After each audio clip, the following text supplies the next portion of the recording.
Orange. Pulp with Zach Francis, Tim Ferguson. I'm Brian Armstrong. We got a lot to talk about. Ellen can't make it in today, has some previous commitment. Now we're going to talk about SU football upcoming. Obviously, it's spring season, seen running around with the shorts. Women's but they're basketball. Still wearing pads. Yes, because I haven't seen pads yet, though. In the days I thought you I've said been, they were wearing pads. I could be wrong. I think it was just helmets. I don't even know if anybody's put any pads on yet, to be honest. I think Baber said they're putting pads on this weekend.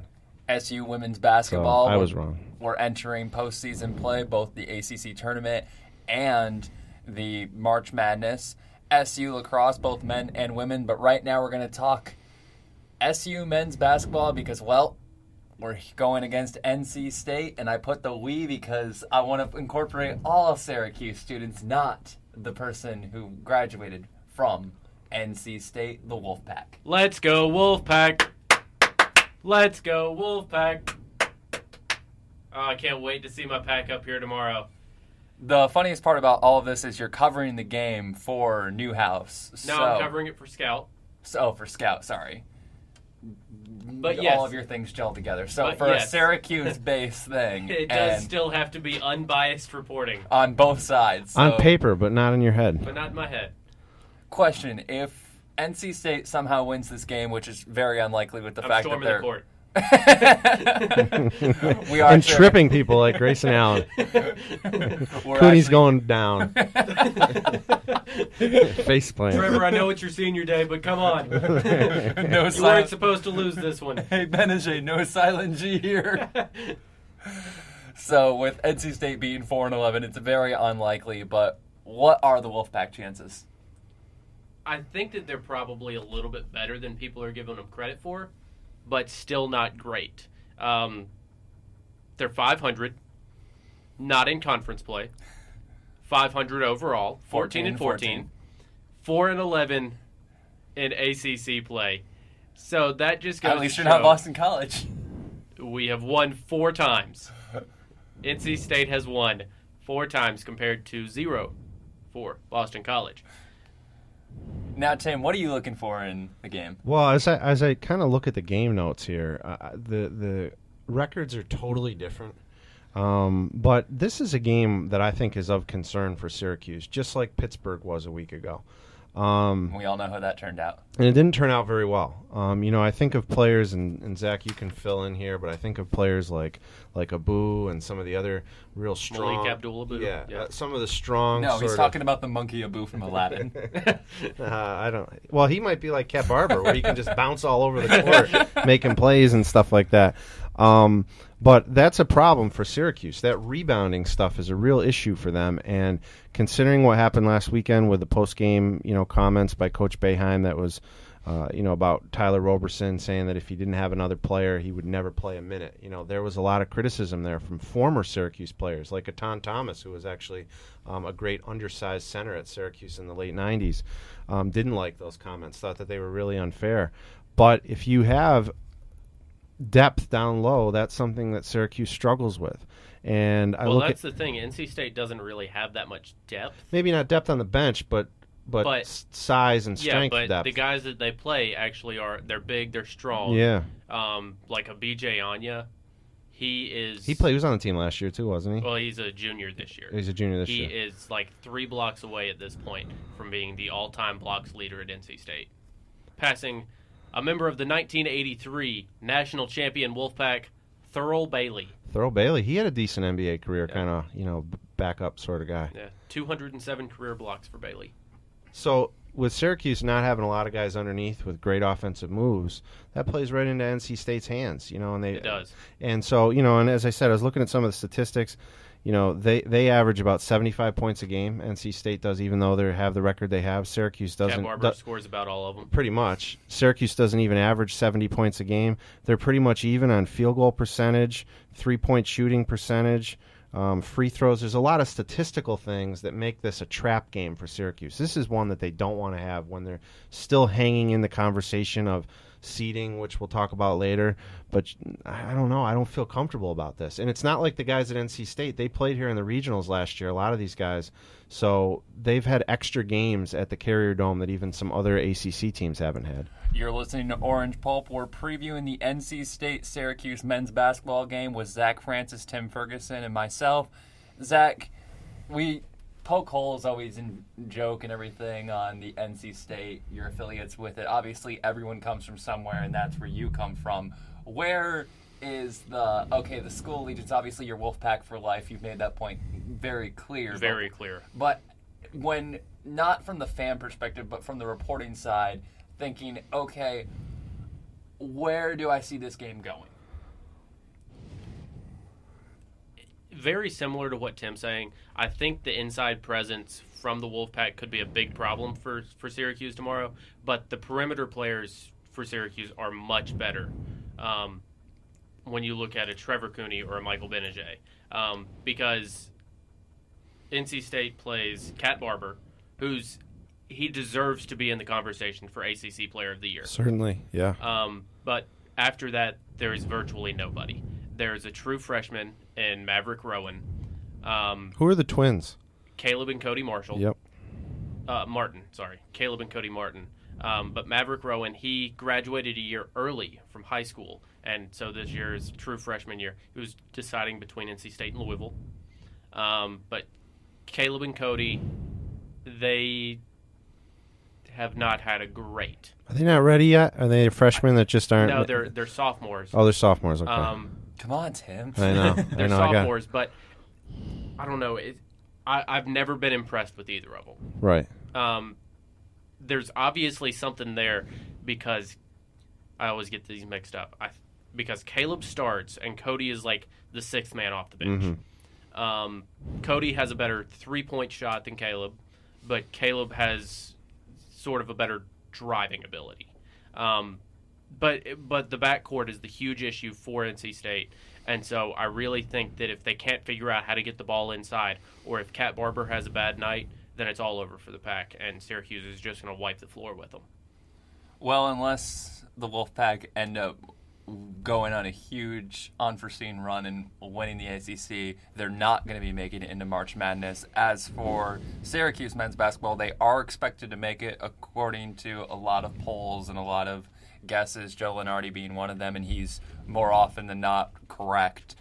And he's projected as a 10 seed in the West against number 7 Providence out in Iowa. So you think if Syracuse loses to NC State, that creates a ton of issues. But if they go to everything first goes, 4 out. Yeah. As everything goes according to plan, if they beat NC State, do they need to make an impact in the ACC tournament to make the tournament? I think what they have to do is if they lose to NC State, they've got to make a strong run in the ACC tournament, a semi or maybe even finals run. If they beat NC State, chances are they're probably going to lose to North Carolina. They find a way to beat Florida State. Now you're talking. That's still a 4-game losing streak. What do you mean? They will have lost to Louisville, Pittsburgh, NC State, and North Carolina. Yeah, but I'm saying if let's say they don't lose to North Carolina State, okay, and then they lose to North Carolina, and then they beat Florida State, who looks pretty beleaguered right now no matter where they play. Which, I mean, those are the 2 games that everybody's saying they need to win. They got to win. Definitely. Then you can go into the ACC tournament and maybe only win a game or 2 and not have to worry. And if they do well against North Carolina, that would be something to bolster, even if they don't necessarily win. But if they play like they did when North Carolina came here and Jim Boeheim's first game back, right, and they had a chance to win it at the end, there's always situations like that are an option. So if those things go according to plan, it could work out well. Right, and of course the Duke-North Carolina thing is a rivalry, but Duke didn't really outplay North Carolina in that game. And North they're not Carolina outplayed Duke in that game. And Duke's not even that much better than Syracuse. So you bring Syracuse down Syracuse there, beat Duke and Syracuse beat Duke. So there are some if you pair some situations up, there is some plausible sort of scenarios in which Syracuse could beat North Carolina. It's probably not going to happen, but there's some things to consider. Well, unlike last night, North Carolina did trip over themselves in that game, so there is a reason for that game going. Right. We've got that and a whole lot more coming in further weeks, but for this show, we've got Spring football coming up. Tim's been doing their practices. You're listening to Orange Pulp. Dun, dun, dun, dun, dun. Dun-dun-dun-dun-dun. You're listening to Orange Pulp with Zach Francis, Tim Ferguson. One of these days I'm going to flip the two of you, but it's just programmed in my head. No I'm one can Brian see us. Armstrong. It's okay. They won't know if you flip us whether we're sitting in the same spot. No, I'm that saying way. like with Tim Ferguson and Zach Francis. 'Cause Oh. I always say Oh, that Zach just first sounds 'cause weird. It's just in my left. As long as you don't say Tim Francis and Zach Ferguson. Don't flip that. Now part. that's do going to not be flip stuck in that. my head, and somehow it's going to happen. Thank you for that. So, Tim, you've been seeing the practice from the sidelines, Yep. spring practices. What have been 10 your minutes of it. observations? What have been your observations from week number uno? Well, let me set the stage, and I'm not going to go in grave detail, but basically, as media, we have 10 minutes from 7:30 to 7:40 to take some pictures, to take some video, and then we do get escorted out. I mean, those are the rules. That's what it is. And then you come back at 9:45. Coach Babers speaks first, and then there's selected offensive players and selected defensive players, depending on which day of the week it is. So it's not too much different from actually training camp when the same rules are kind of in place. You can't see a whole heck of a lot. Training camp, they're outside, so there's more space for drills. The only thing that I'll say that's kind of unique under this regime is that where we can stand in the indoor facility, we can see the quarterbacks practice a lot more. Whereas when you're out during, the training camp last year under Schaefer, the quarterbacks were so far away on another field that you were not allowed access. And of course, when you're covering the team, that's the first position you're always going to look at. So it creates That's just the natural position of where is this going to go? Exactly. Especially with all the interest from the previous season. Dungy, does he sit the system? It feels like it should, but Babers Tim, is... you talked to Eric Dungy, right? Yeah, I was. Well, I didn't ask him any specific questions, but I was there when he had his interview on Tuesday, and he's saying he's feeling great. What that means, who knows? We're not in the medical situation diagnosing where he is at this point, and of course we've talked ad nauseum about concussions this year and how they change the definition of them all the time. All of the different But levels. I will say it's going to be tough on Eric Dungy because, again, not being a football player myself, being an observer, Eric Dungy is the kind of guy that needs a lot of fluidity in the pocket. He needs a huge pocket that gives him the opportunity to run and throw on the run and spin around and do things like that.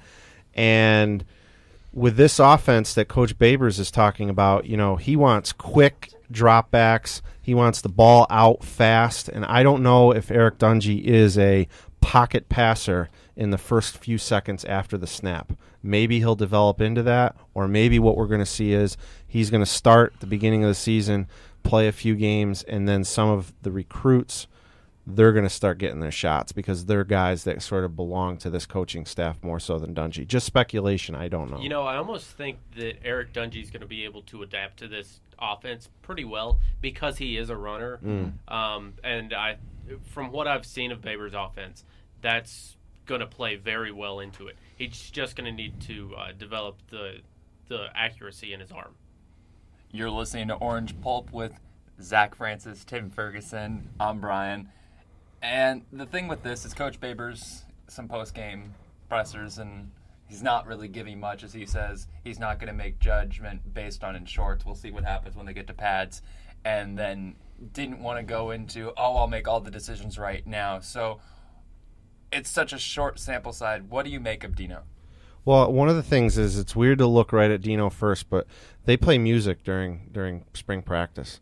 They start off with some Rob Thomas and Matchbox 20, and then they switch into... Let's see how far we go. Well, sort of. And then they switch into some 90s hip-hop, and it's kind of like a very interesting mix. And that's kind of the energy, I guess, that he wants to stress right from the beginning. I don't know if they used music under Coach Schaefer. They were in a different facility. They were in Manley Fieldhouse, so I don't know how things were done before. It's not a novel thing. I mean, Pete Carroll's known for it. Yeah, I'm sure other schools do it, but I think for these guys, if they've never been exposed to that before, that sets a tempo right there that we want to be high energy, high octane, and sometimes you need those extra things to create that atmosphere and culture. So sometimes it's not so much what Babers says, it's what you see, and that's what I see and hear when I'm there. You're listening to Orange Pulp. Coming up next, we're going to talk SU women's basketball. They played their last game of the season against Boston College. We'll have the breakdown of that game and the outlook as postseason start plates, you're listening to Orange Pulp. Dun, dun, dun, dun, dun. Dun, dun, dun, dun, dun. That's like an extra syllable. Just freestyling. Yeah. I'm just freestyling with. We're cutting that, by the way. You're listening to Orange Pulp with Tim Ferguson, Zach Francis. Whoa. There we go. I changed the order. We're going to do a spelling test after this. Oh, there's not a chance. There is not a chance. Brian, you didn't spell anything right, and that includes your name. Speaking, we're going to go on a side little tangent. Boy Meets World, one of my favorite shows growing up. That was a favorite show of mine, too. I liked it, yeah. When Eric is taking the SATs and he's like, you got 180 on this practice test. No, you get 200 points for spelling your name right. Two T's in Matthews. That was always my fear. Is that true? You really get 200 points for your name? I don't think that's ever been true. That's yeah, always it's a been the joke. running I was going to joke. say. I don't know. I mean, I didn't do. I could have used that extra 200 points. Yeah, I probably didn't could do have so as well on my SATs. Neither did I. I did better on my GRE, that's for sure. But no one really cares about this. I just want to take a little side fun for that. That was for an us moment. And Speaking of Boy Meets World, Fuller House came out on Netflix today. Netflix, though. I want to be able to see that. I don't have Netflix. I should get that probably, so I can see Uncle Jesse and Uncle Jesse and Aunt Rebecca. Yeah, it's a great show. Do they have a new Comet? They got to have a new Golden Retriever. They've got to. That will really make me watch it if there's a new Golden on there. Side obsession. Just wanted the fans to know that. Well, to get back on task with SU women's basketball, because I know how far a TV show conversation could go. Last game of the season was against Boston College. They won 71-55. Boston College went over a quarter without scoring. Now, it wasn't like a full third quarter, but it was from halfway through the second quarter, halfway through the third quarter, they still hadn't scored. And so in over 10 minutes, they had not scored at all. And by the end of those 10 minutes, Boston College was still shooting 50%. That's impressive. They started the game so well, and then obviously by the end of the game, a 16-point victory in favor of Syracuse over Boston College. That wraps up the season for them, and the big thing is, how far can they go in ACC play? Obviously, they're not the favorite. Notre Dame is that, but where do you see it going? Well, they finished in third place in the league, so that gives them a huge bout of momentum. Finished on a 9-game win streak. That's really huge. I mean, that's huge for them. Beat a top 10 team in Florida State. Yeah. As long as I haven't looked at a bracket, and, I mean, we won't know exactly, but as long as they can sort of stay away from Louisville and from Notre Dame until the semifinals and the finals. And UConn.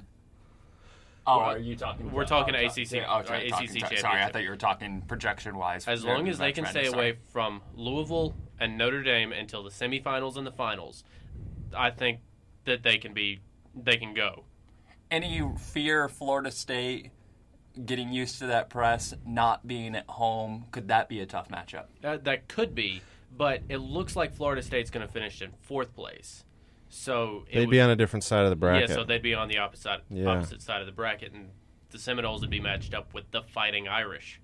So, I still think that Louisville is a better matchup for Syracuse, and the blowout loss that they had was more of a fluke instead of a solid thing that could continue. Right. So I legitimately think they can make the finals of the ACC tournament. Alexis Peterson is obviously the best player on the team, but who's the most important? I think you got to look at their bench. I think you got to look at people like Cornelia Fondren. I think you got to look at people like Taylor Ford. And if you look at statistics last night, Fondren has 8 points, but she ends up with 4 assists. She had boards. 4 steals, 7 rebounds. It's funny, Brian, when you were talking about that field goal percentage kind of staying steady for Boston College throughout the game, Syracuse forced 33 turnovers last night. So that means they're pressed. Yeah, so they never even had a chance to get shots off to even impact that field goal percentage. So I think that's, unsung heroes or not, the way that Syracuse can play these different presses. they can shift anybody into different positions. Because when Alexis Peterson gets a rest, then sometimes Cornelia Fondren becomes the point guard. Occasionally Maggie Morrison becomes the point guard. So that depth that they have, that they feature, I wish some of those kids would play a few more minutes at times, because really, I know there's that joke you guys said last week about Coach Q saying they don't really have any starters. Well, they kind of don't, but it doesn't matter, because everyone that just comes in fills a spot. It just works so perfectly. We've also seen them get plenty of run in the Florida State game, where your traditional sub-out package didn't happen nearly as much. Right.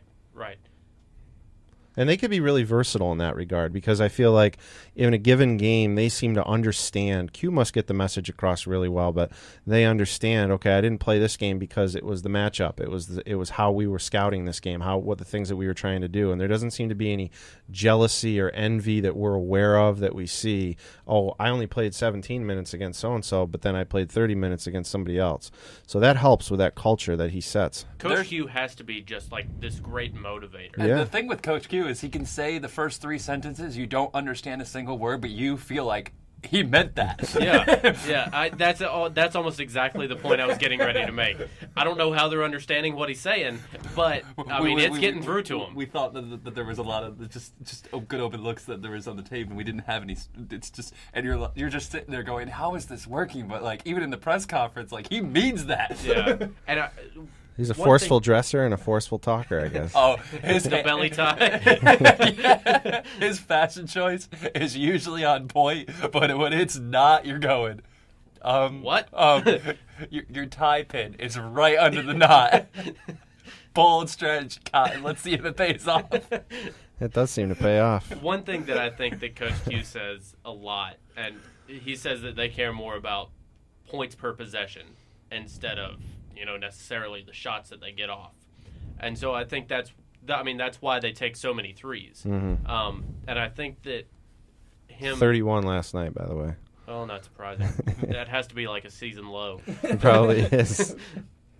But him getting that message across to the team, he has done so much for this program over the past few years that he's been here. And them being in contention for a top 3 or 4 seed in the NCAA tournament, just hats off to him. Well, I don't want to I take my hat off. Steal the segue away from Brian, but as you said, what he's done for this program, it's a really big accomplishment when you get to host in the women's tournament.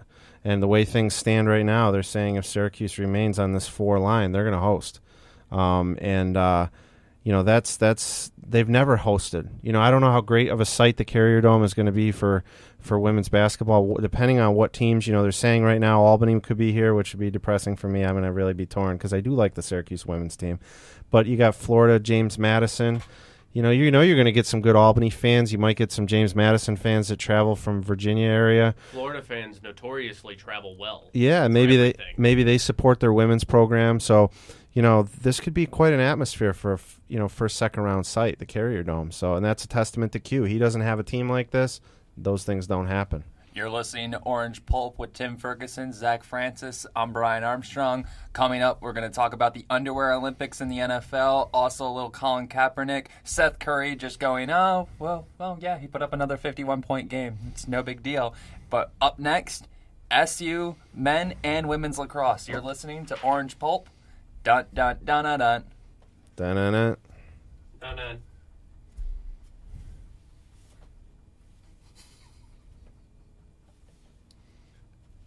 You're listening to Orange Pulp. Right before the segment's about to start, Zach just does something that just has to make me crack up. But sometimes you don't realize how funny you are. I don't know what was funny. I took my jacket off. He went Syracuse sweatshirt, took it off with a NC State. It's like you could tell the shirt that's closer to the heart is the one that means the best. Well, it is kind of frozen. Yeah. So talking SU lacrosse. Men are 2-0, and they're going against Army. Beating VMI 22-3. Well, that's a score right there. So the cadets can score. Yes. They've always had good lacrosse at Army, the military. Navy has lacrosse too, don't they? Yes. So. Yeah. Well, Navy's lacrosse has been good. I remember a few years ago they were in the Final Four. Yeah. So the military academies, I don't know if Air Force has it. They might have it too, simply because Denver has it and some of those Western schools Yeah, they're are trying starting to get have it more across Yeah. to the West Coast. But a recap against Albany, 16-7. But as you said, the score was not how the game went. Yeah, it was actually a really strange game where it's like the men started off kind of slow. Well, they started off slow and not being able to score. But it's not saying that they didn't dominate the game from the beginning. 8 for 8 for Ben. 8 for 8 on the first quarter faceoffs for Ben Williams. Williams is just such an amazing face-off guy. There was a kid at my high school, Matt Sharkey, who ended up going to Cornell on a quote-unquote academic or financial aid because of Ivy League not to go down. But his recruit he won every face-off, and he's much better than Sharkey was, and Sharkey was insane at it. So it's fun to watch that battle and just how good of a pick and how important that is, because in no other sport do you have it where you can control the ball, score, get the ball right back, score again, and it just creates so much possession. And I know there's the shot clock now, but you can still hold the ball for basically as long as you want because of the game setup. I've seen 3 games so far, and I've seen the shot clock be turned on once. Turned on. Oh, so they don't put it in play until it gets to a certain amount Right, of time. Right. As long as you try to score, but if you're just like throwing it around on the outside, this is from what I've figured out. If you're just throwing it around on the outside, not trying to penetrate or anything, then after it's like a minute, I think. They'll turn the shot clock on, and then that's when you have to go. And then I think the shot clock's like 30 seconds. So, yeah. And then the weird thing about that, it's not even like, it has to hit the rim in basketball. They just have to take a shot. Take a shot, and then obviously the way the setup rolls, it's whoever's closest going out of bounds, and stick is part of it, which you'll see some fun things with the running with the stick. Or my personal favorite is when you're half a step behind and you lay out to get your stick pass. That's always one of those fun things on there. Tim, I saw your Facebook post about the game.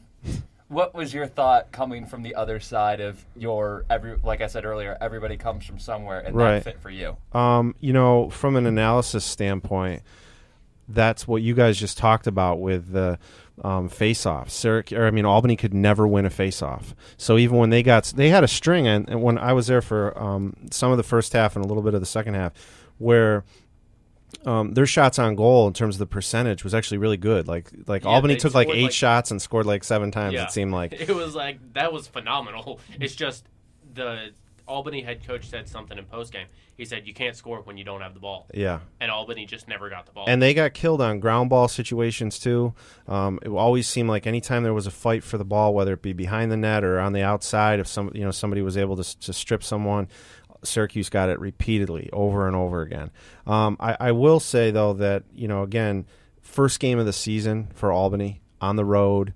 They scrimmage some Ivy League teams, but you're never always going to, unless you are one of the top teams like Syracuse, you're not going to come out in that first game playing your best. So I think the better measure of Albany will be how do they look through their America East schedule, and then once they propel into the tournament. The fact that they kept the score as close as they did for the period of time that they did, going against such a top-tier program, it works well for them in the long run. It does, and I think that's why Albany has been a threat in recent years in lacrosse. That, like I say, they never can seem to get to the Final Four, get to the semifinals, but they're a team that can win a first-round tournament game that you don't want to see, and Syracuse has had to play them a couple times in the tournament early on. So, it's a good test for the Danes, and I think that that's what they do every year. Start off playing Syracuse early, measure themselves, and then go forward. Now for the women. Wow, they're good. They are phenomenal. They're like AJ Styles. The phenomenal one. There we go. There's the wrestling reference. I don't know which is more surprising, the fact that I actually kind of understood that reference or the fact that I just come to expect it. And when it doesn't happen, I'm more shocked. Yeah, I think that's what it is. I'm not sure which one's more surprising, when it doesn't happen or that I actually understood the reference. But now they're going against Northwestern. So my notes are wrong. Yeah, they're going against Northwestern. Yeah, that's a ground ball drop on my part and a pickup by the other team. Come on, T-Ferg. I know. Good pickup by Zach. Yeah. So But yeah, they beat Wagner and Marist last week by Same score. scores of 16-5.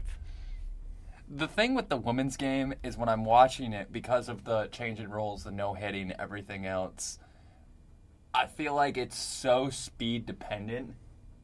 And it just feels like if you're one of those top tier players at a lower level in high school or whatnot, you go up to, you've been recruited, and there's just, I don't know how you stop a team from scoring in the women's game.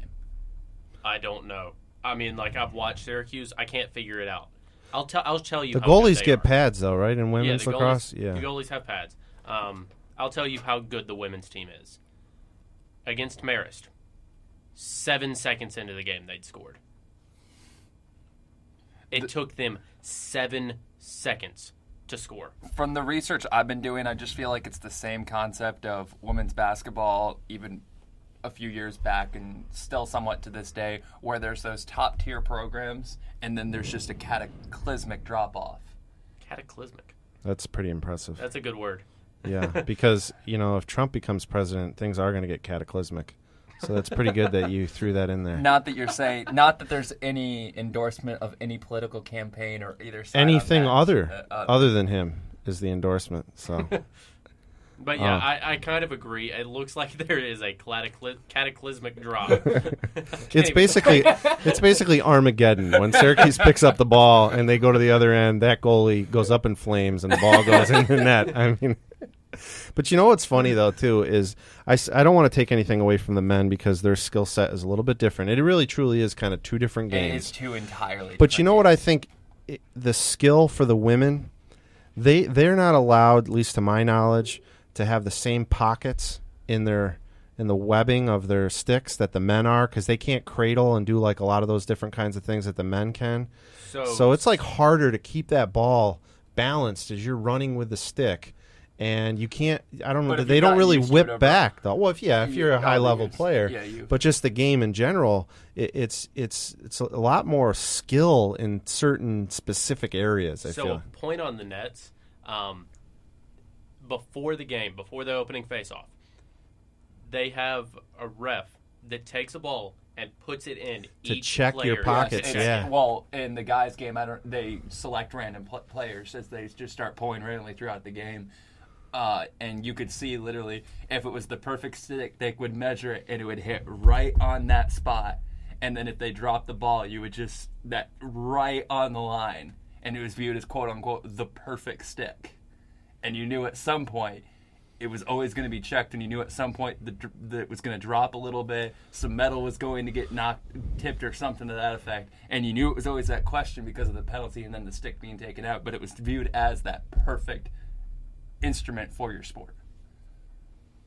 That was scientific. Yeah. Brian just did a sports science segment for our show without any of the visuals that sports science is capable of doing, Or the financial backing. right? But the diagram of that, And that's sports seriously science could with John Brinkus. I could seriously picture that though as you were describing it. I could, too. I was not part of. I mean, you did a monologue there, but we got the point of the perfect stick. I'm not even breaking your chops. I'm telling you the truth. I've heard something positive from my co-host for the first time. Well, there's nothing more that can top it than that. Should You're end it listening right to here. Let's Orange just end the Pulp. show here. I'm going home. I'll see you guys later. Someone else can take it. So, But- one more thing I want to say about the women's lacrosse team. Last Sunday was a day of the number of the day was 16. Scored 16 goals in both games. And then they jumped out to a 7-0 lead over Marist and a 9-0 lead over Wagner. 7-9, 16. Wow. That's mathematics, courtesy of Zachary Cameron Francis. Oh, throwing the middle name out there. That's right. That was his request, and I chose not to do it. You're listening to Orange Pulp. Coming up next, talking about the NBA and a quote from, talking about Oscar Robertson on a quick little topic. And Seth Curry, how insane is he? And have we run out of good things to say about the Warriors? You're listening to Orange Pulp. Dun, dun, dun, dun, dun. Da-da-da-da-da.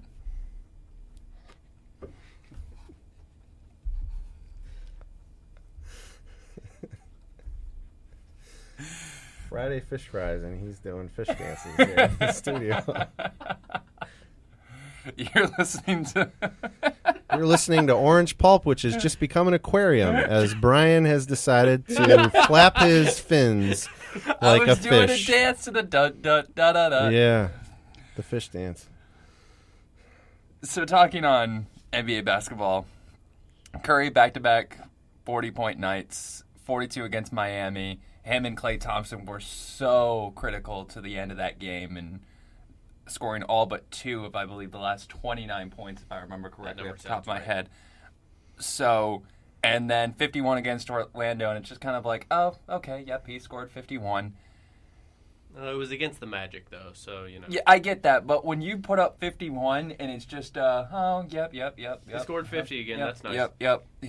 And then pulling up from basically midcourt on back-to-back nights. Which was a natural shot, by the way. That was not a heave in any stretch. And it's insane. And are the Warriors getting boring at all is what I'm reading. The Warriors are basketball porn. It is amazing to watch. Wow. I'm not going to take that any further, even though I could. I know it's been... Simmons has said it before, and he said more analogies beyond what you said. So he's actually said basketball porn. I was going to say, I don't really listen. That's a legitimate remark. I don't really listen to Simmons, so I can't go on that. Yeah. But it really is, and... There's such a good team, and I can see people going down the road, and at some point it'll turn because we can't be, as a culture, we can't be happy with anything for so long. We're going to start hating them at some point for some reason, or whether needed or not. Because they're just so damn good. Yes, that's what it is. That's what's going to happen at some point. But just sit and enjoy, and... Yes, we could be selfish fans saying, hey, can we get close games? That's just being selfish of, hey, can we get 75 wins, have them be close, and then win a title? How about we just sit on the couch watching a game laughing because it's just so stupid good and just enjoy it? Well, I think the only thing working against Golden State right now is the fact that there's only like 3 or 4 really contending teams, as we've said before. The Warriors, the Spurs, maybe the Thunder, and the Cavs. That's it. The East has some fun little stories with the Raptors and the Celtics, but let's be serious. As much as I love the C's, it's not happening this year. But I think that's what hurts them because there's only so many teams people really want to watch, and Golden State's games are on every night. I don't even know. Do they have like a home broadcast at all anymore? Because every game is on ESPN or TNT. But what I kind of liken it to, and I was not alive during this time, so I'm not going to date myself that much, but when the Celtics won 8 titles in a row from the 50s to the 60s, I'm sure that everybody else, and there weren't as many teams back then, there was like 12 or 16 teams, these fans were like, this is ridiculous, we're tired of the Celtics. I feel like Golden State they may not win 8 in a row, that might be too hard in this day and age, but I could conceivably see them winning like maybe 4 out of 8, not in a row, but over the course of 8 years, and having that same sort of feel for the rest of the country. Like, they're so exciting to watch, but can we get another team in there? Well, and I think that's going to happen at some point. It shouldn't. I don't like that it will, but I feel like that's what's going to happen. I think that they might end up being a little similar to the Lakers at the turn of the century, where it's like they win, 3 or 4? Yeah. Yeah, they lost to the Pistons, but they won like the other ones around that, to like the Nets and and it's just sort of like, can we get somebody else? Yeah. The thing with that is just enjoy. You're going to get other teams floating through. The league is what it is. There's rules and there's the stupid trade, salary matching, and I just wish that was a different setup, and I think it's the stupidest thing that you should just be able to, hey, if we want to trade these players, we can. But when you're thinking of how good is Curry, how good are the Warriors, it's just an enjoyment to watch. We get to see things that feel like they've never been done before. Curry is his own different type of player, being we've seen three-point shooters before, but we've never seen three-point shooters that can create their shot like he can. I mean, when you think Reggie Miller, great three-point shooter. Coming off screens. Off the screen in the corner, Ray Allen in the corner. You see all those. You don't see just the most crazy handle as well as just the game flow. And then people talk about, the Warriors turn the ball over too much. They're a free-flowing, loose ball. And, there's a slightly higher turnover rate, but that's their free spirit running on the running But gun. that's because they get like twice as many possessions a game as everybody else. And then the other thing is when people talk about how they're not a good defensive team because of all the points they give up, if you look within those of point per possession on a 100 possession basis, they are one of the best defensive teams because their games are so high paced, and I just don't see how a team can beat them over a 7-game series, and I'm completely okay with that, and I'm completely okay with watching dynasties because that's what we like in this country. We love to hate them. Unless they're the Patriots. We love to hate them.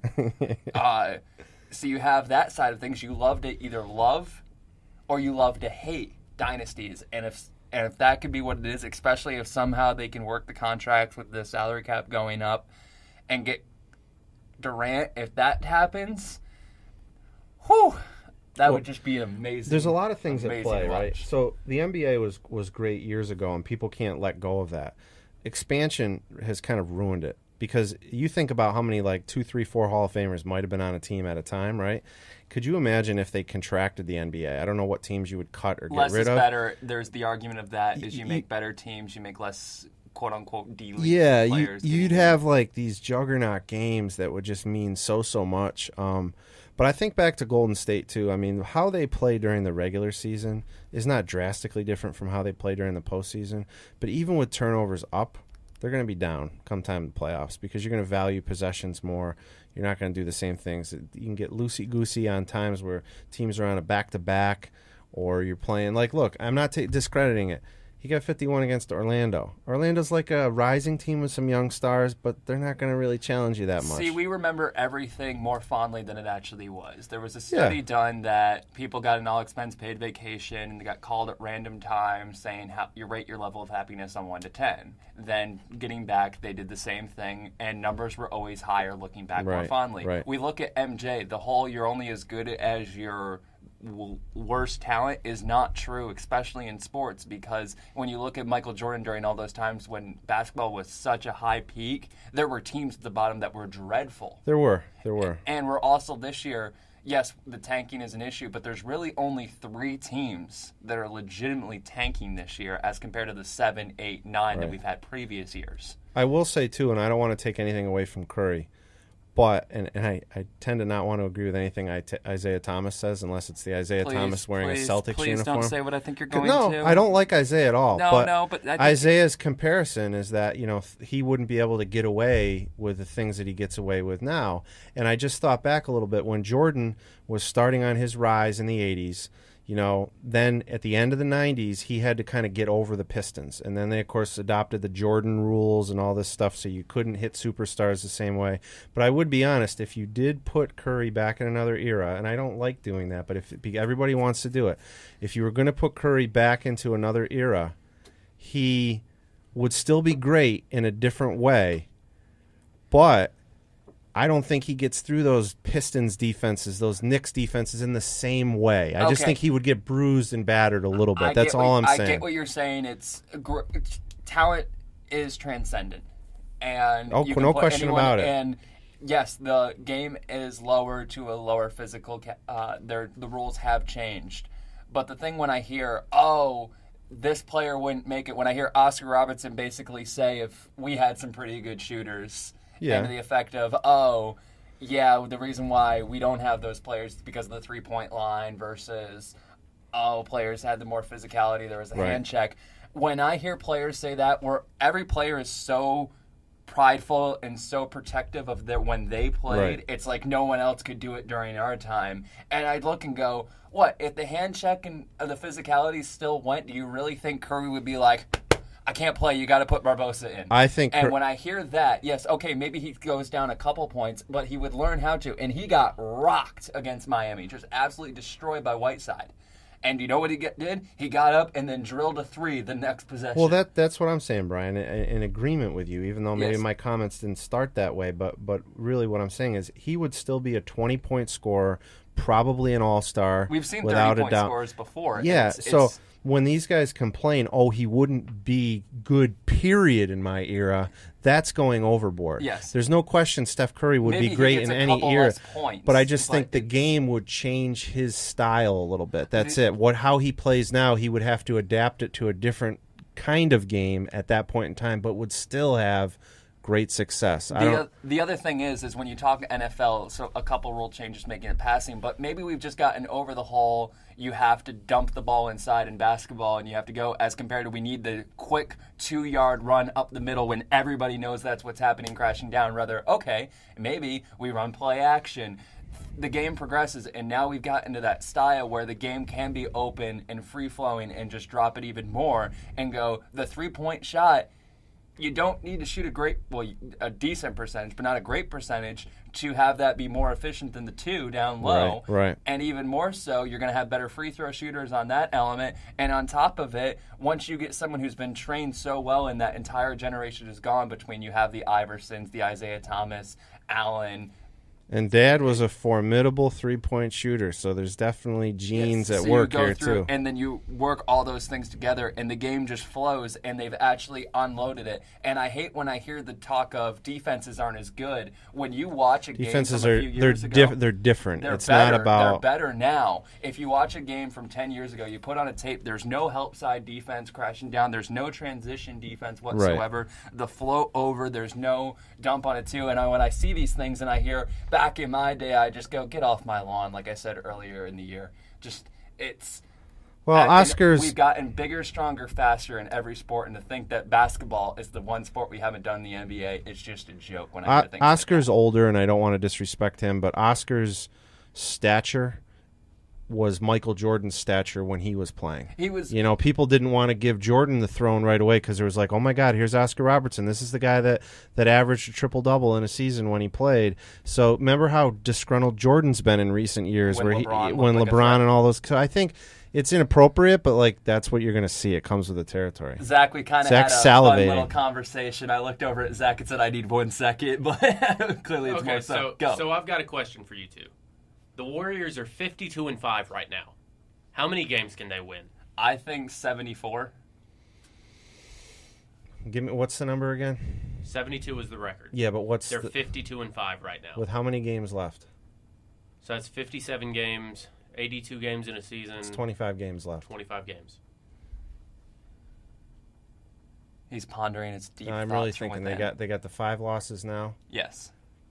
The most they can win is 77. Yeah, I'm probably going to say you say 74? Yeah. I'm thinking that too because I feel like at the rate they lose, they really could only lose like 3 more games really. And the fact that they rest guys now in the fourth quarter, there'll be no reason in late March and April to rest guys because we haven't done it all year, we're going to do it now. We already do it. Yes, so they can play at the same rate and just finish it out. Steph hasn't played in 15 fourth quarters. Yes, when I hear the analysts go, they need to rest guys, and there's certain people that I go, just look at Draymond Green is the only one in the top 30 in usage minutes. The only one that gets so much rest, and rest might be the most overused thing in the world but it's still important to keep the legs a little fresh, and Curry is 32nd in player usage.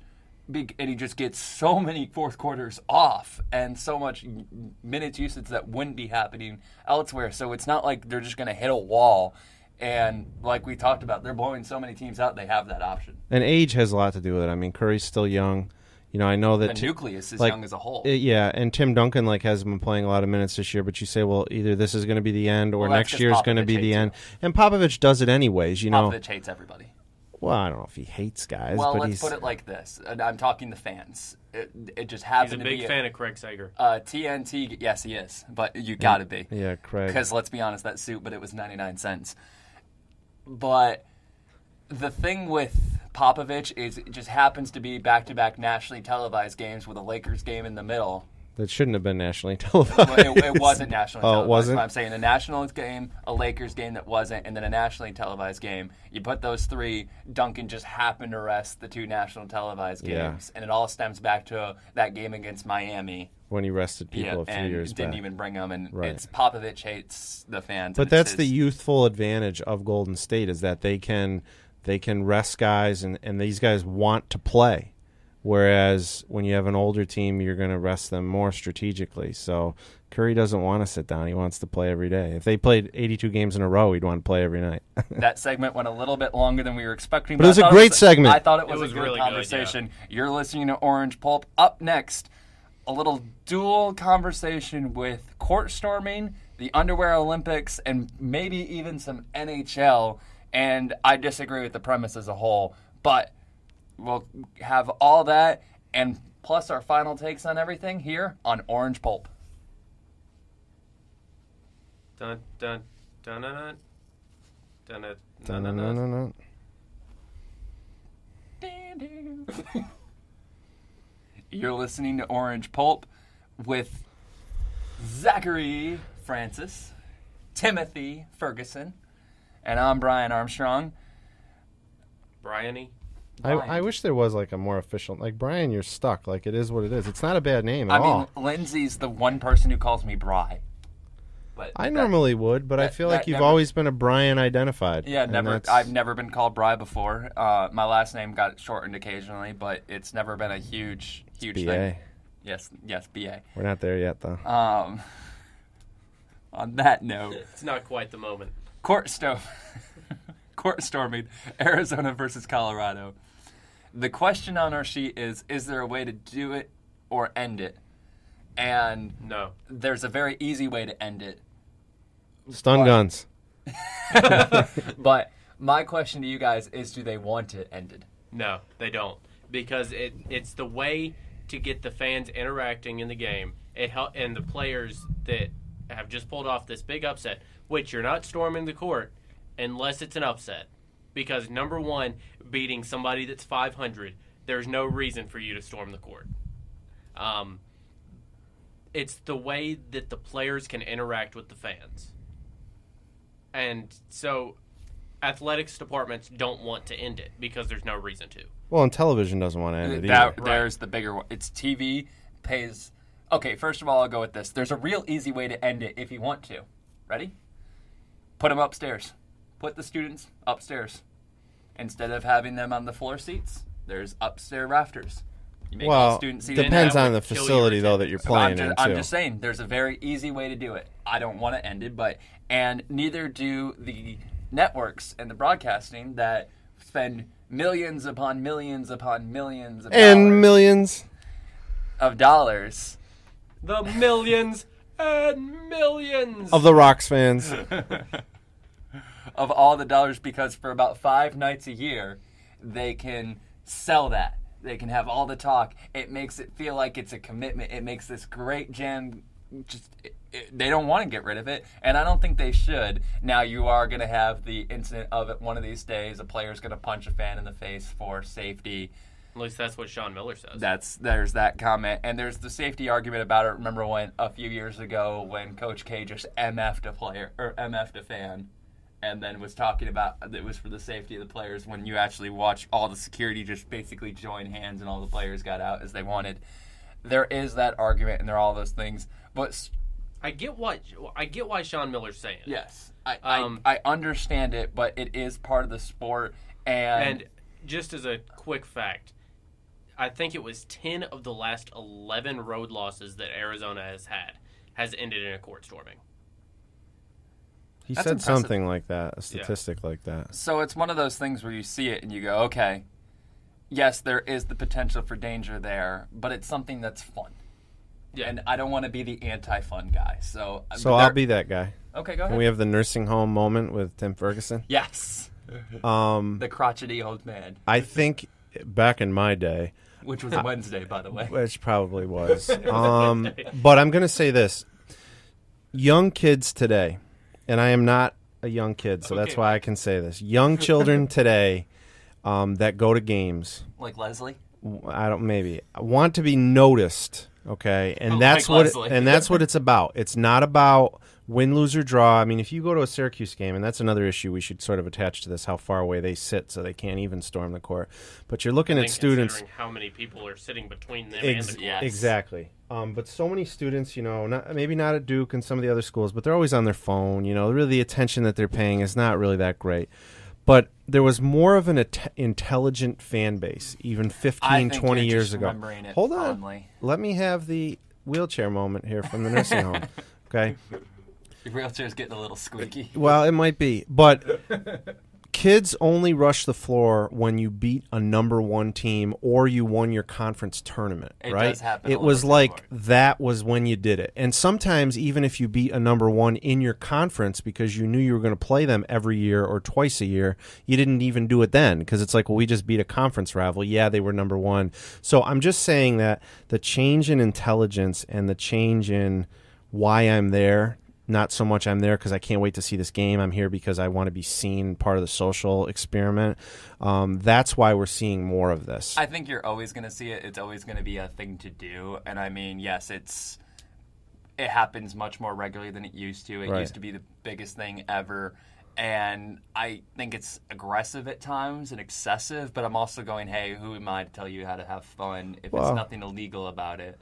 But look And at then these. There's also, like, it's a little bit different, but when they do it for football, a lot of athletics departments and universities then suspend the students from the Yes. stadium. Right, Yes. right. Because then that's a safety hazard. Yes, Exactly. I had a down couple the of friends goalposts that- and everything. I had a couple of friends that were suspended from Carter Finley Stadium at State because they had stormed the field after the Wolfpack beat Florida State a couple of years ago.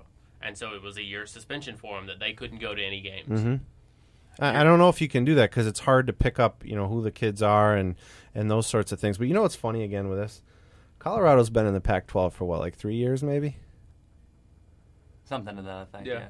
Like, they would have never normally played Arizona. Yes. And now all of a sudden we're playing Arizona, so we get this win at home. And they're kind of pretty dismal, their program. Yes. They, Chauncey Billups played for them, it seems like 50 years ago. But, it's just like, why, you were part of another conference, now you're in a new conference, and now you're storming the court against teams that you don't even have any history with. Like, I hope a kid punches a kid out. A player punches a kid You're out. I listening think that'd to be Orange fun. Pulp. What would a long run in the Stanley Cup mean for St. Louis? I just put that down. I don't know if it would really mean anything. think I don't it know means if there's nothing. When I honestly didn't understand the point of this topic because they have the Cardinals as probably the greatest baseball organization. I didn't understand the point of this. Usually football fans are and hockey fans. I just didn't understand the correlation. The only loose connection that you can kind of make is the fact that, when you lose a team, now you have two less professional teams in your city. And I know that when the Rams left... Cut this. What's that? Can we cut this? Because it's just like the way that Brian delivered that was just... Well, I'm going to re-deliver it. I'm coming back. Okay. I'm coming back from the nursing home with my better wheelchair this time. It's a rusty wheelchair. I- It doesn't even move that well. It's like that 'Cause Seinfeld... it's by the seat. It's that Seinfeld episode where Kramer pushed the woman down the hill with the. That's what you just did to me on my wheelchair. That's terrible. Jesus. Now we've just entered a laugh track into this show, which we didn't have originally, but the wheels have fallen off the wheels bus. have fallen off the bus. Okay. So we're going to go into the Washington Capitals and Ovechkin. Can they get over the hump? The answer to that is no, probably not. But what do you think? Well, I was just thinking that Brian is clearly not a hockey Brian- fan. It's I not am in- a hockey fan. That's the best part, is I actually do enjoy the sport. Well, I was just thinking, I don't know whether they can or can't. I guess they do have this history where they just seem to blow it in deep rounds of Yes. the playoffs and not be able to finish things off. And having Ovechkin as an all-time player, it's already been established. Is this the year they can get over the hump? But I'm more concerned, too, about the NHL kind of being like the NBA. You always have a handful of teams in the mix every year, and there's not a lot of newcomers. And I guess that's kind of going back to the Blues. The Blues are not really newcomers in the sense that they've been in the playoffs and got to the quarterfinals or the semifinals every year. But sometimes it's nice to see some new blood. And it would be nice to see some new blood with the Capitals if they were to win the Cup. That's a different team hoisting the Cup. It's not the Blackhawks like every year. It's not the Kings. And It's I not. will say, in my opinion, when you think about the Blues, I think it would actually do something for St. Louis. Yes, they have the Cardinals, and they've won, 17 Yes, they've got a World Series. very good World Series baseball winning team. Yes, they do. But the Rams had the history in St. Louis for the past, 25 years. But when a city loses an organization like that, they need something to pick them up sports-wise.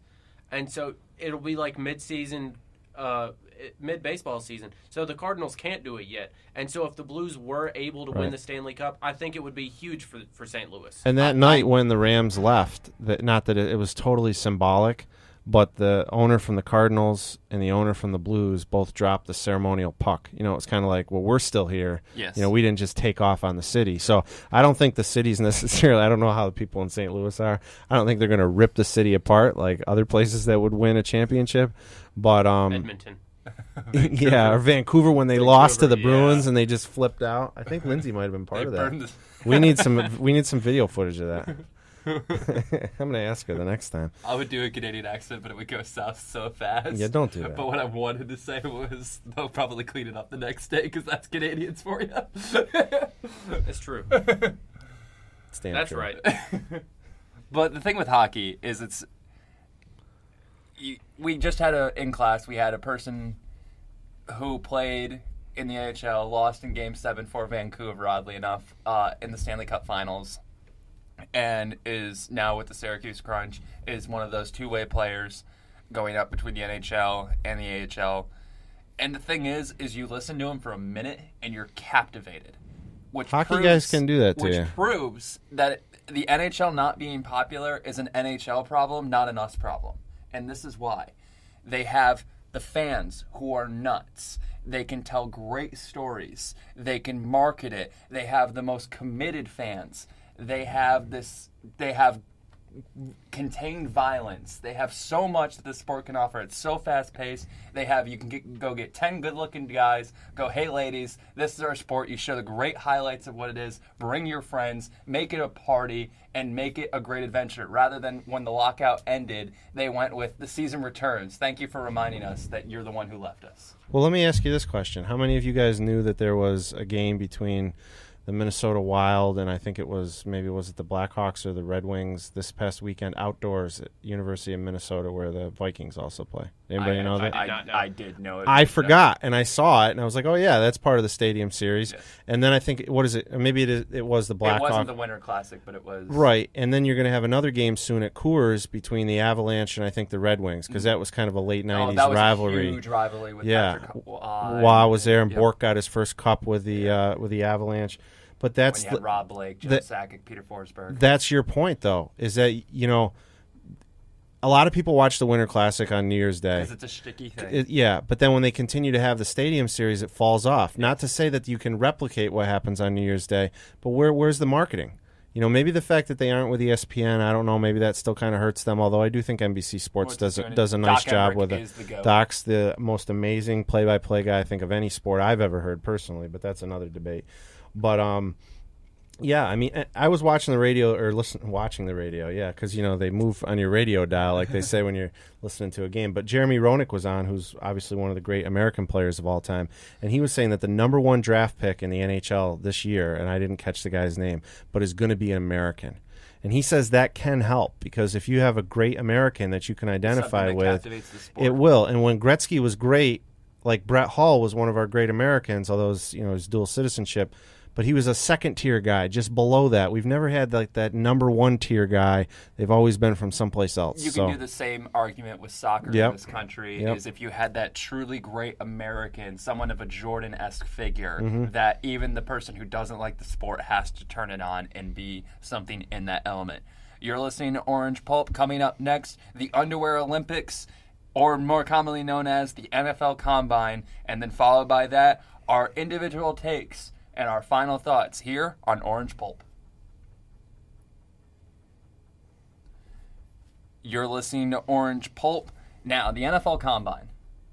It's gotten traction, and it's one of those things. I love the draft. The draft is one of my favorite things, and this is kind of the off-season. And the closer you can keep things in a radio show to the NFL seems to always work, because everybody loves the NFL. We can't get enough of it. Is it weird that I'm not a big fan of watching the NFL draft?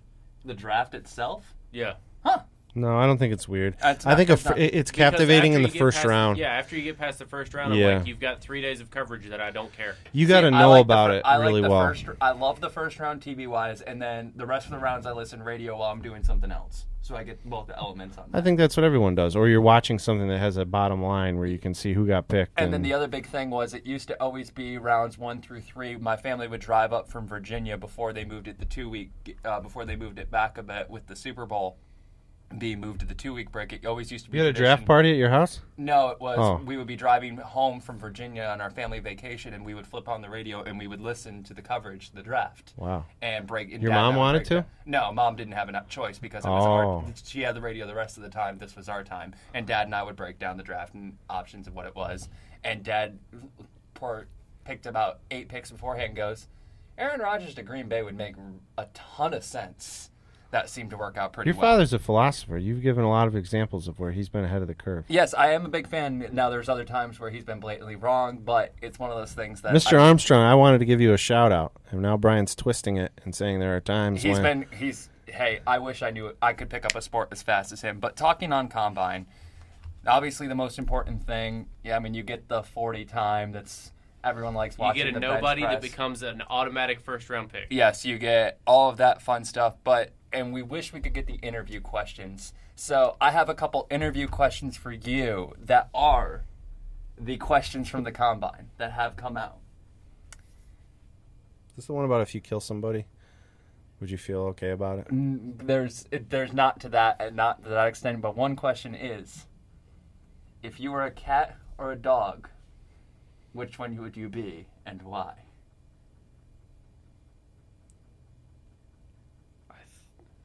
You know, it kills me to say this because I'm not a big fan of cats, but I think I would be a cat because I'm very laid back and I can be kind of lazy. So I think I would be a cat. Somehow I don't think that would be what the NFL is looking for. I could be kind of lazy.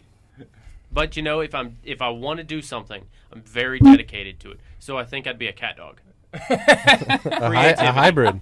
Creativity. That's what the NFL is looking for. So I'd tell them I'd be a cat dog because I can be kind of lazy and I'm very laid back as a person, but I'm also high energy and when you're called sometimes. I come when I'm called sometimes, and I'm very dedicated to the people that are loyal to me. And you wag your tail like this. Tim, I would never be a cat. Because you would be a golden retriever. I would be a golden retriever without any questions asked, but I would never be a cat because, number one, cats decide whether they want to come or not. They don't even know their name, I think, sometimes. They don't even care what their name is, I don't really think. But, you know, a dog is loyal. A dog can retrieve. I'm so glad a dog is athletic. Not that a cat can't jump in ways that dogs can't, but, you know, you think, like, you can train a dog to do some really cool things. So, you know, yes, I would be a golden retriever that may or may not fit the mold they want for the NFL, but I would be a dog.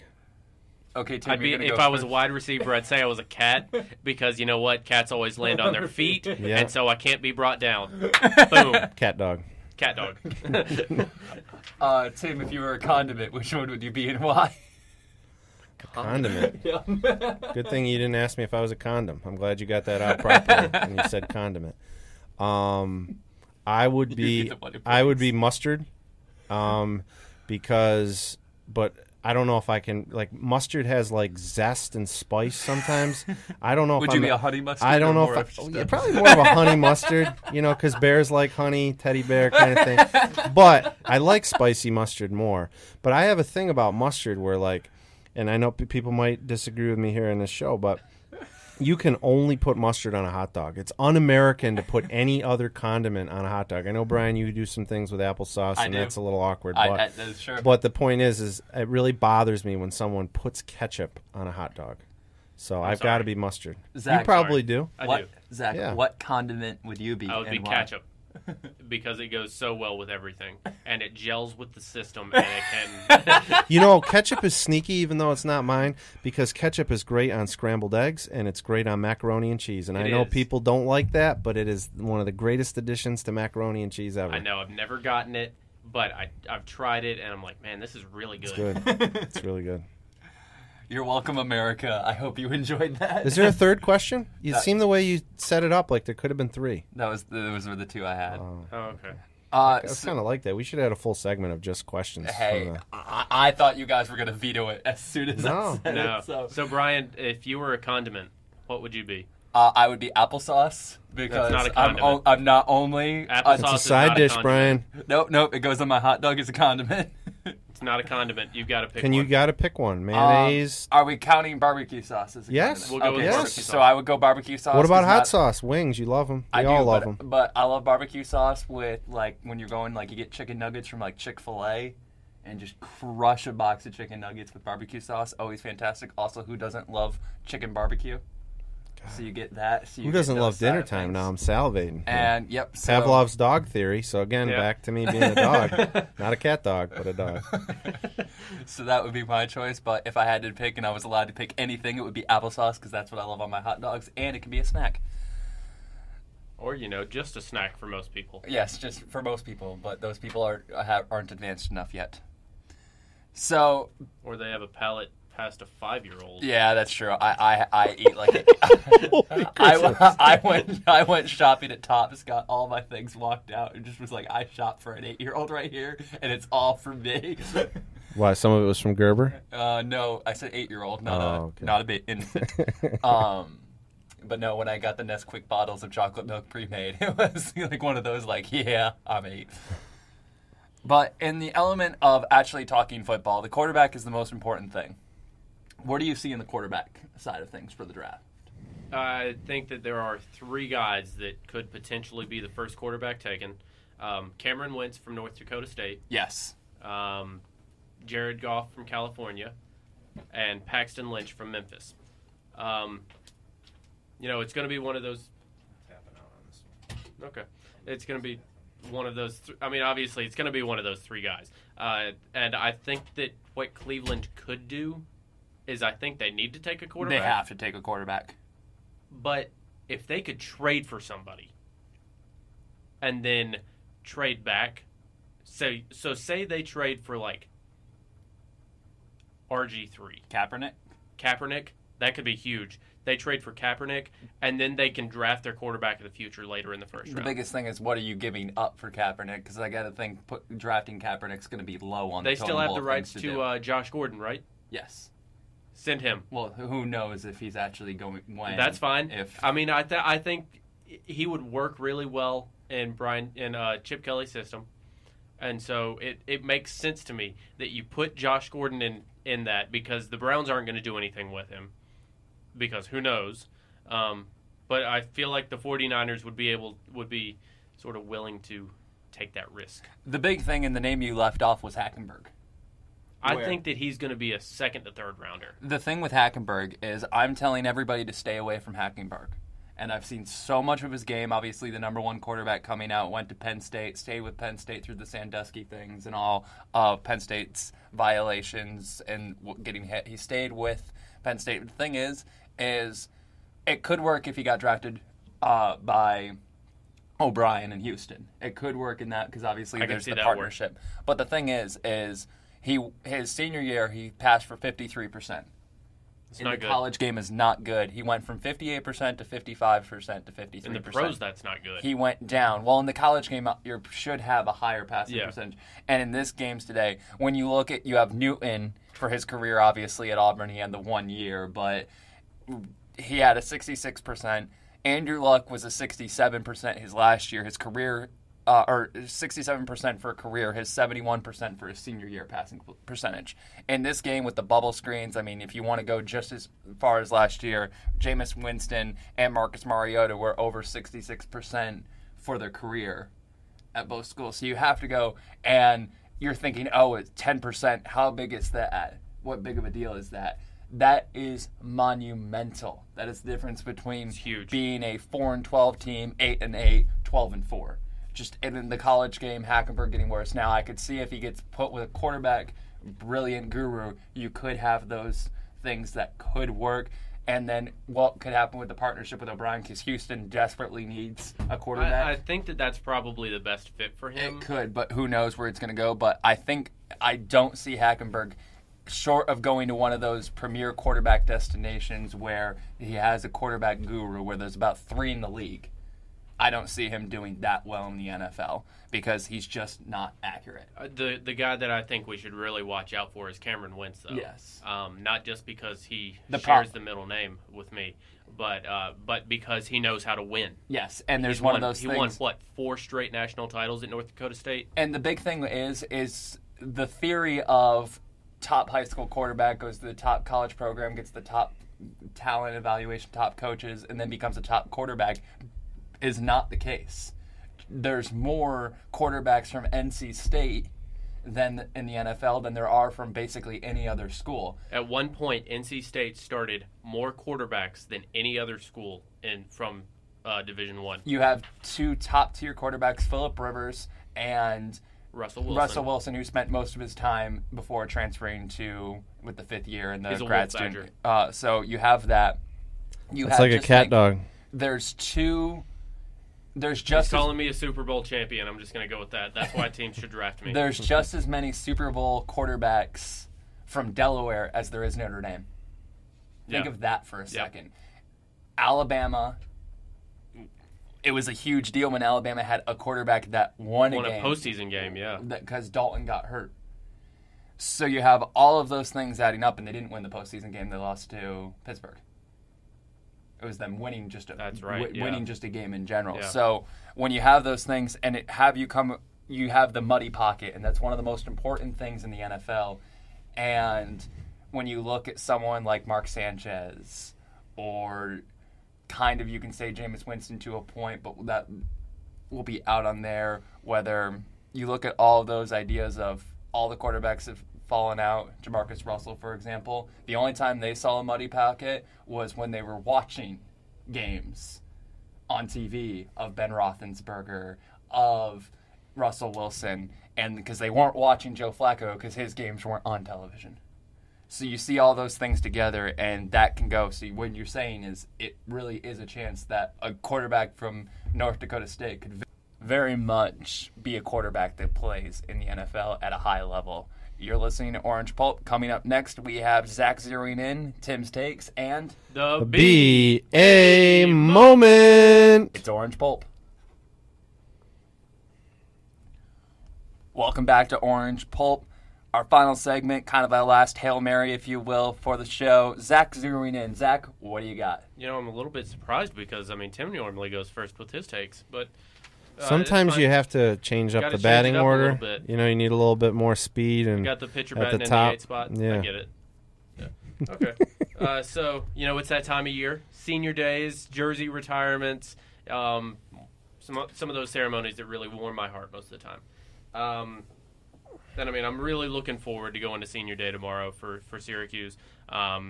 Seeing Trevor Cooney and Michael Benajay, those 2 guys, and Christian White, I guess, going through the... Not really sure how they're going to do that. I don't know how they're going to handle him because he hasn't played a second this year.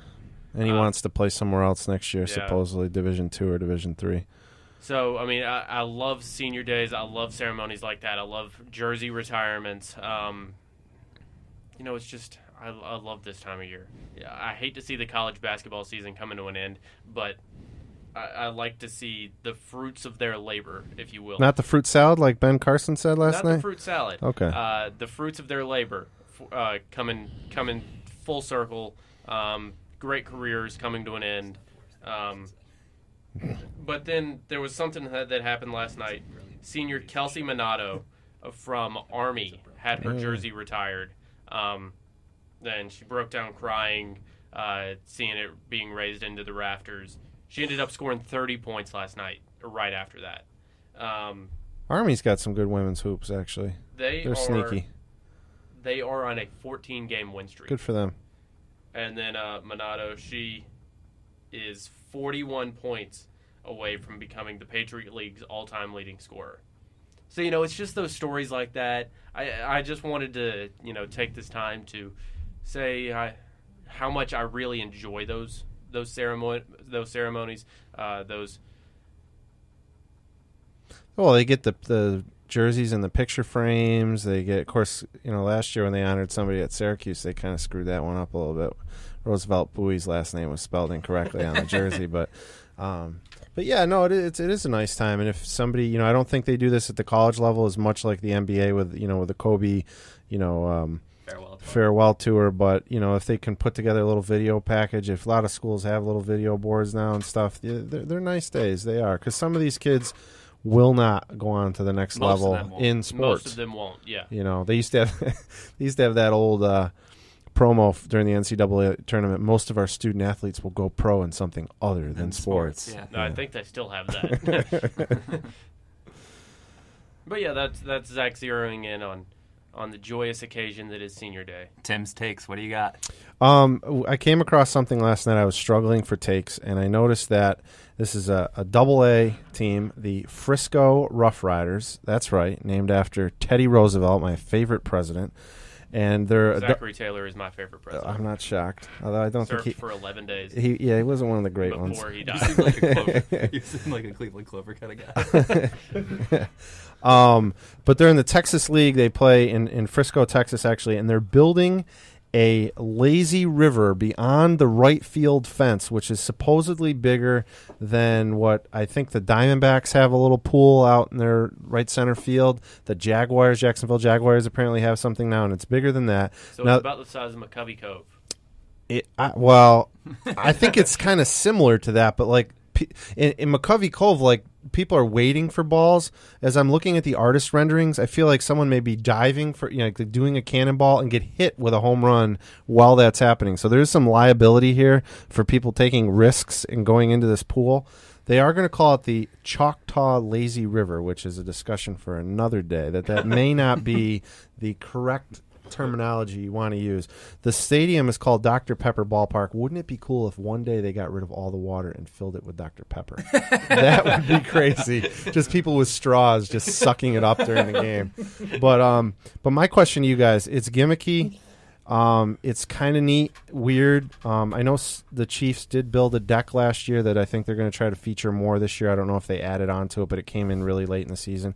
But what are some of your favorite minor league ballparks and why? Cool places you've gone to. The biggest thing with getting minor league baseball is trying to get people into the games. Is you get that family, like your atmosphere. It's a day in, day out thing, but you can get family prices and everything, and you're trying to get people in. I forget the AA park that did it, but they got talk on all the networks. I think it was the Pittsburgh affiliate, but don't quote me on that. But one of the AA's had the urinals where you could play a game while you were peeing in each direction. I remember hearing about They could use that at the Carrier Dome with the trough. It was... Are you team trough or team urinal? So they used it in the... Team urinal. A little privacy in between the urinals there. That's good.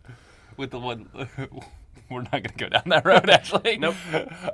So you had it, and it was something that got talked about. You got the national, and it was a conversation of could you get people in, and then people wanted to play the game, and it did. You got people talking about it, and you got people in. So there's that side of things. So that's the big thing with AA baseball is there's some grind days, but there's also that fun element. I mean, how many days do you have souvenir day? Every Friday or Saturday that they're home. T-shirt day. Dollar beer. Dollar beers, Friday. dollar dogs. Yeah. So I'm a big fan of the DBAP, Durham Bulls Athletic Park. Oh, that's a sweet ballpark. It's a really nice park. They have the Blue Monster. Yep. I think it's the exact same dimensions as the Green Monster. Is it really? Okay. Yeah.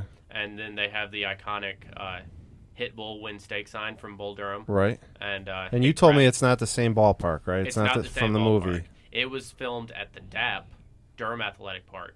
And then I think it was about 20 years ago, the Bulls got a new park. Okay. Yeah.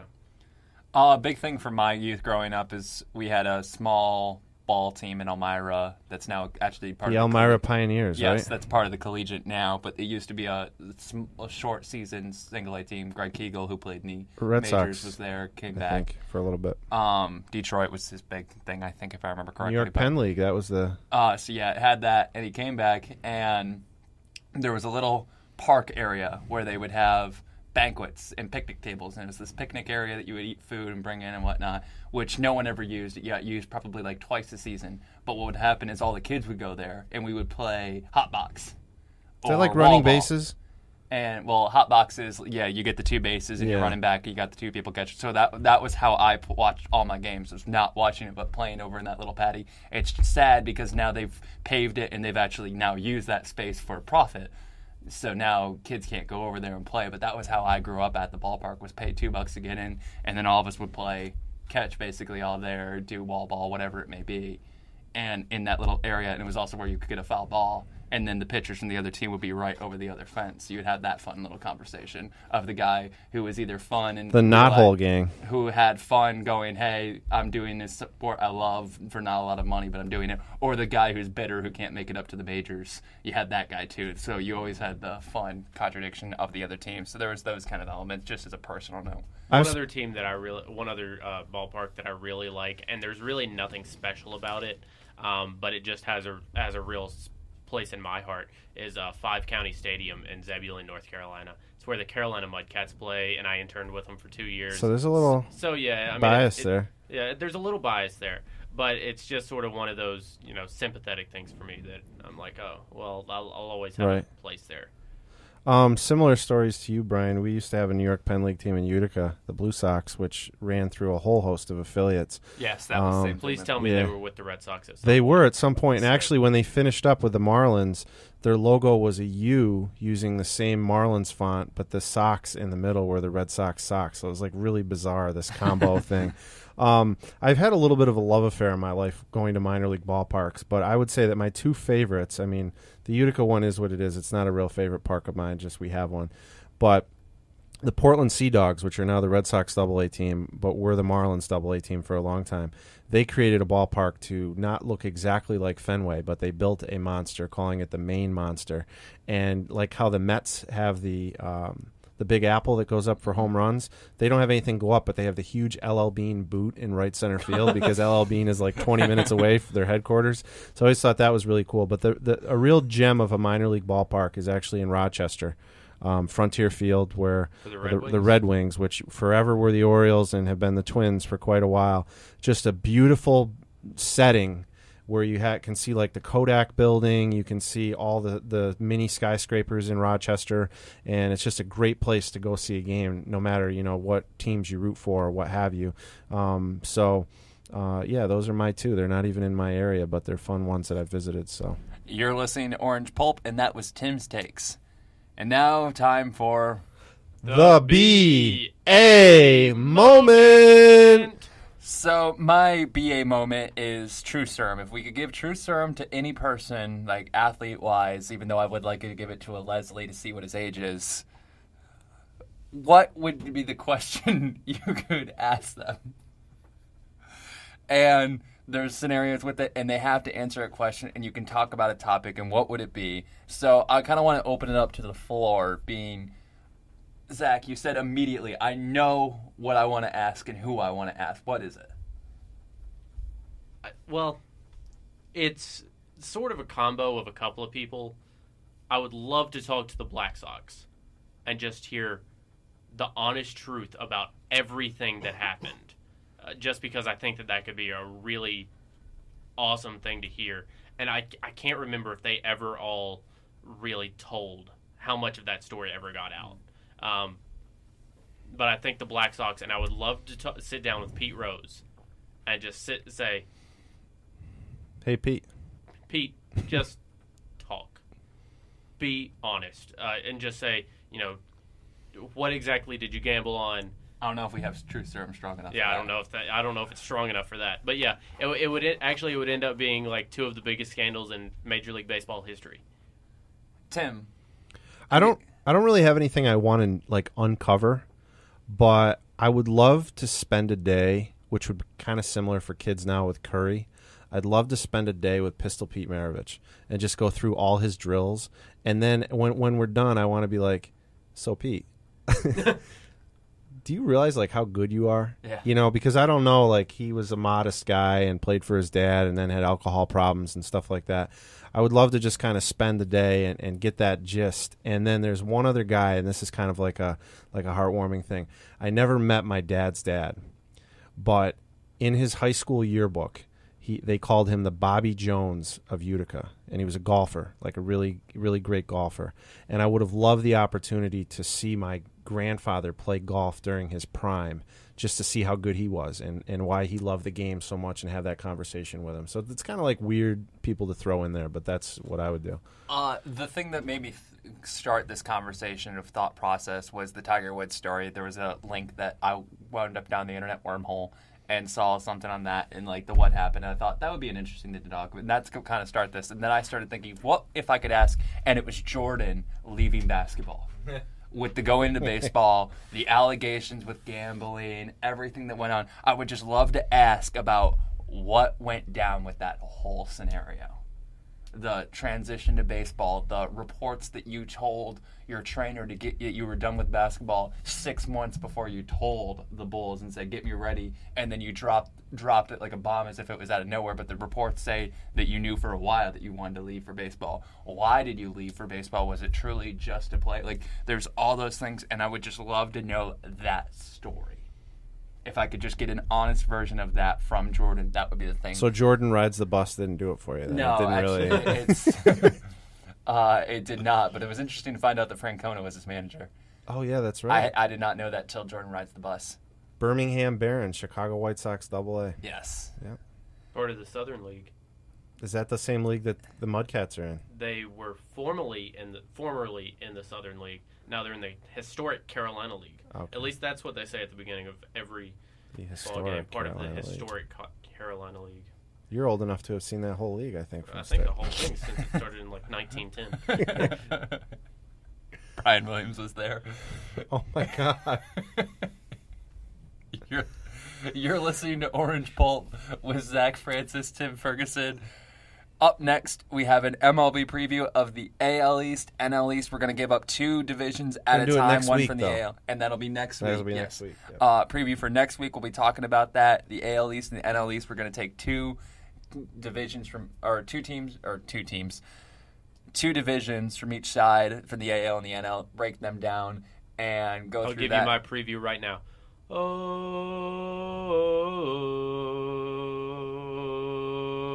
Fred McGriff's not walking through that door. I obviously don't mean this, but Florida State doesn't play in baseball. That's what the Braves used to do. Yes, I know. I hope you knew that. That's why I said I don't mean this. That's why I said it. You're listening to Orange Pulp with Zach Francis, Tim Ferguson. I'm Brian Armstrong. Thank you for listening, and tune in next week. Dun dun dun dun dun. Dun dun dun dun dun.